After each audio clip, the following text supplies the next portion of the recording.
Հարգելի պարոն Մարգարետ, մենք նախագծային աշխատանքի շրջանակներում ցանկանում ենք մի քանի հարց ուղղել ձեզ եւ շատ շնորհակալ ենք, որ մեզ ընդունել եք ձեր դպրոցում։ Հարցս հետևյալն է. Երբ որտեղ է անվանակոչվել այս դպրոցը, անվանակոչվել ի պատիվ մեծ կոմպոզիտորի։ Դպրոցը հիմնադրվել է 1966 թվականին, սկզբում հիմնադրվել է որպես Հրազդանի երաժշտական դպրոցի մասնաճյուղ և հենց այդ ժամանակվանից էլ կոչվել է Պարոն Խաչատրյանի անվան երաժշտական դպրոց, որտեղ հենց այստեղ, որ թվականի 1966 թվականին, եկող տարի արդեն 60 տարեկան է դարձել։ Մեծ չի դպրոցների համար դա դեռ երիտասարդ տարիքի է։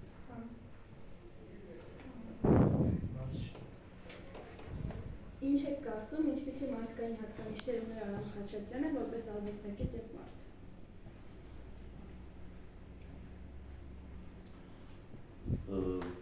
Մարդկային հատկանիշների մասին դժվար է ինձ դատել, բայց մենք բազմաթիվ գրած նամակներից իր ընկերների հետ նամակագրություններից երբ կարդում ենք, ինքը շատ մեծ հայրենասեր էր, բայց հայրենասեր այն իմաստով չի, որ մենք գիտենք ինչ-որ զոհվել հայրենիքի համար, այսպես, չէ, ինքը ուղղակի Հայաստանը շատ էր սիրում, չնայած ծնվել մեծացել էր Թիֆլիսում, հետո ուսումը շարունակել էր Մոսկվայում և այն ժամանակ, սովետական ժամանակ, գիտենք, որ շատ մեծ իրադարձություններ են իրականում Ռուսաստանի կամ Մոսկվայի հետ են կապվում, բայց հաճախակի է այցելել, ժամանակալ ժամանակ ապրել Հայաստանում և սերը դեպի Հայաստան շատ մեծ է սերը։ Դա նաև շատ հստակ երևում է իր ստեղծագործություններում, որոնք համաշխարհային մեծության ստեղծագործություններ են, սիմֆոնիաները, Գայանե բալետը, Սպարտակի բալետը, ցանկացած մարդ, երբ որ լսում է, դա Գայանե բալետի ցանկացած լսում է, միանգամից զգում է, որ դա հայկական երաժշտություն է, հայկական կեցարի, հայկական ավանդույթների, հայկական մշակույթի հետ կապված երաժշտություն է, հենց դա նրա մեծ սիրո դեպի հայրենիքը, դեպի Հայաստանը, դրա արդյունքն է, այդ երաժշտությունը։ Պատասխանեցի ձեր հարցին։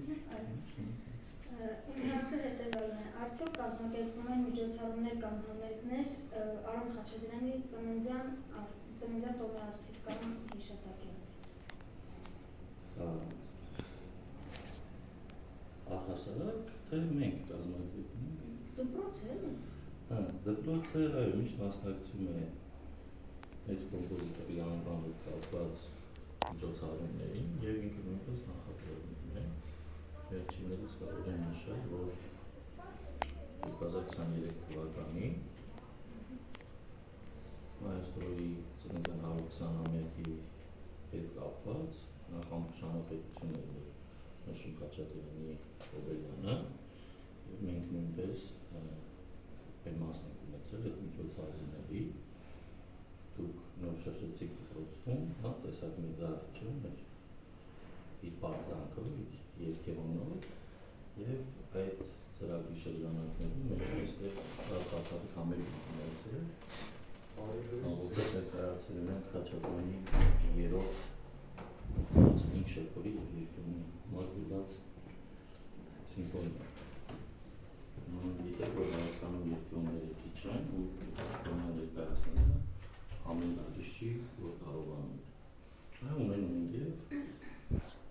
աշակերտական միջոցառումներ և ավելի լայն հանրապետական նշանակության միջոցառումներ, որոնք կապված են մայիստրոյի անվան գործունեությունը։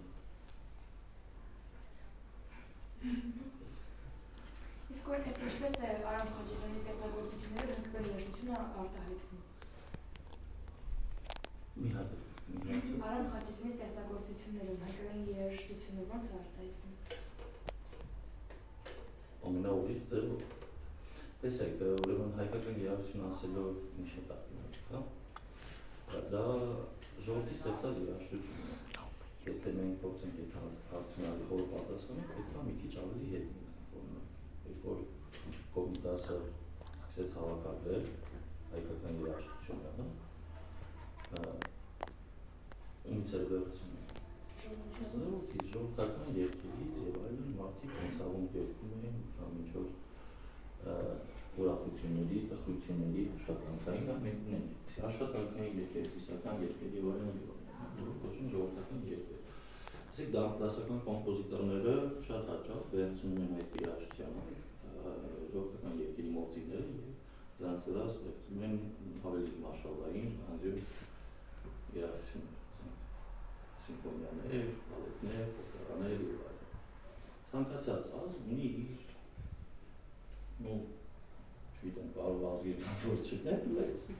հիմնականում ունեն իրենց ազգային երաժշտություն։ Իսկ կոմպոզիտորները դրանք վերամշակում են, սարքում են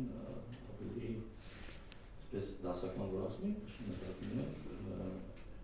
բոլորին հաճելի, հանրամատչելի, ամբողջ աշխարհի համար երաժշտություն դա։ Նույնը ասում են, տեսեք, ռուսներն ունեն իրենց ազգային երաժշտությունը վերցնում են, ազգային երաժշտության մոդելներից հատվածներ վերցնում են եւ սարքում են սիմֆոնիաներ, Չայկովսկին, նույնն է նաեւ Խաչատուրյան։ Դա համար եմ ասում, երբ որ հարցին պատասխանելու համար պետք է լսել Խաչատուրյան։ Ու եթե դու զգացողություն ունես, որ այո, սա մեր հայկական, ճիշտ է։ Իսկ թվում է բոլորը տարբեր եք, լսեք այլ ազգի կոմպոզիտորի երաժշտություն, ստեղծագործություն ու հասկանաք, որ դա հայկական չէ։ Եվ մյուս դեպքում լսեք Խաչատուրյան ու բոլորը սկսում որ դա Խաչատուրյան է, շատ լսեք Խաչատուրյան։ Ինչի՞ է հայկական։ Ասեք այն խաչությունից ստեղծագործություններից, որոնք են ավելի հաճախ կատարվում դպրոցի աշակերտների։ Դե ինձ թվում է հարցին դու պատասխանես, քանի որ դու դպրոցի աշակերտ ես եւ նաեւ նվագախմբում ես։ Չէ՞։ Երեքներն ունեն։ Դե հիմա ցանկանամ որ այդ հարցը դու ինքդ պատասխանես, օրինակ Խաչատուրյանից ստեղծագործություն ես նվագել դպրոցի։ Լեզգին կան։ Ահա։ Ահա։ Իսկ կայանի բալետից ուրիշ հատված չես նվագել։ Աղջիկների։ Ահա։ Մի հատ է ձեր։ Ուզունդարան։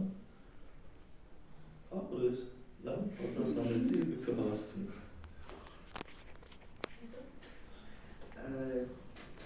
Ինչ ուղղակի մոռացա հարցը։ Ոչինչ,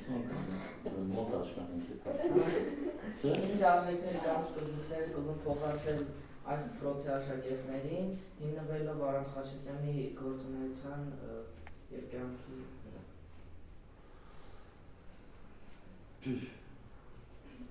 Դու նկարում ես։ Դա ուրեմն տես, իրականում այդ սկզբունքները կամ արժեքները այնպես չի Խաչատյանը հորինումա կամ ինչ-որ մեկը հորինումա, դրանք շատ ավելի խորքային հարցեր են, հա? Իսկ Խաչատյանը ինքը շատ սկզբունքների եւ շատ արժեքների կրող է։ Այդ թվում նաեւ հենց